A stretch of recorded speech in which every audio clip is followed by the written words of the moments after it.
Baie welkom by die voorlesing van die Afrikaanse Sabbatskoolles vir blindes en swaarsiendes. Hierdie lesse word voorsien deur die Wêreldkonferensie van die Sewende Dag Adventiste Kerk. Die voorlesing van die les word aan u gebring deur SSL in samewerking met Adventiste Wêreldradio Afrikaans en word voorgeles deur Marlena Nel.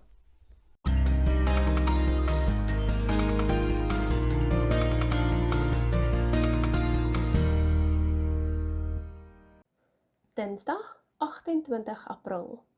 Diepgaande Bybelstudie. Selfs al is akademiese Bybelstudie nie jou strewe nie, bly die vraag steeds: hoe gemaak om die Bybel op 'n meer diepgaande wyse te studeer? Bid.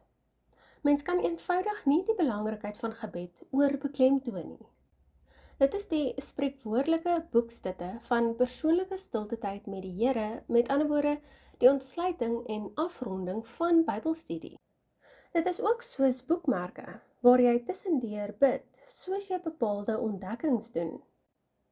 Ellen G. White sê vir ons dat mens nie Bybelstudie op eie stroom moet doen nie. Jy nooi die Heilige Gees as leidsman in en verwerp sodoende enige ander afleidings, met die gevolg dat die vyand op die vlug slaan.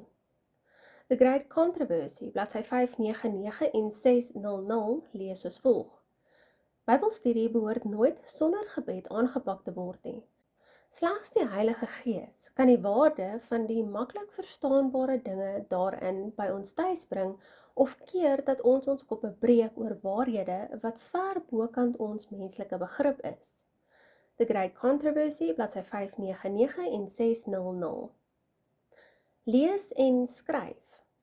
Mense kon sê dat die basiese verskil tussen blote Bybellees en ware Bybelstudie op 'n enkele deurslaggewende faktor neerkom, naamlik om te skryf. Dit help om 'n mens se gedagtevloei te versadig, om die woord van God met 'n pynsende houding te nader en om op 'n geskikte pas daardeur te werk wat waarneming, interpretasie, toepassing en toewyding moontlik maak. Skryf help ook om die warboel van losstaande idees stelselmatig te orden vanuit ons koppe, deur ons penne, tot by ons harte, waar dit figuurlik gesproke vir die res van die dag klop. Die kanse is ook groter om iets te onthou wanneer 'n mens dit neergeskryf het. Psalm 119 vers 15 en 16 sê vir ons: Ek wil u bevele oordink en op u paaie let. Ek sal my verlustig in u insettinge, u woord sal ek nie vergeet nie. Psalm 119 vers 15 en 16. As jy sukkel met skryf, kan jy liewers probeer om die Bybel hardop te lees of na 'n voorlesing daarvan te luister. Daarna bepeins jy dit as 'n soort gebed tot God. Vertel ander daarvan. Deel die dinge wat jy uit jou Bybelstudie geleer het met iemand. Sodoende kry dit vastigheid in jou verstand en bemoedig jy boonop jou naaste. Begin met 'n kort Bybelboek, soos Jona, Markus, Filippense of 1 Johannes, en werk stadig daardeur.